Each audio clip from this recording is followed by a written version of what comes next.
চিনবে না, দলের কর্মী তার নেতা চিনবে না, নেতা তার কর্মীরা চিনবে না, বন্ধু বন্ধুরে দেখে পালাবে। এই কঠিন মুহূর্তে সূর্যটা মাথার কাছে চলে আসবে, জমিনটা তামার জমিন হবে।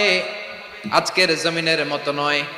মানুষ ঘর্মাক্ত, ক্লান্ত, শ্রান্ত মাথার মগজগুলো কানের ছিদ্র আর নাকের ছিদ্র দিয়ে বেয়ে বেয়ে পড়বে। বিশ্বনবী ফরমান, ময়দানে 7 শ্রেণীর ব্যক্তিকে রব্বুল আলামিন তার আরশের নিচে ছায়া দিবেন। তার মধ্যে প্রথম শ্রেণীর ব্যক্তি হলো ইমামুন আদিল। ইমামুন আদিল, ন্যায়পরায়ণ শাসক, যে ইনসাফের সাথে বিচার করে, যে জাস্টিস সমাজে সার্ভ করে, যে সুশাসন নিশ্চিত করে, ওই ইমামুন আদিল। আদিল শব্দটা বুঝছেন না? ইন্নাল্লাহা ইয়া'মুরু বিল আদল। পাইছেন?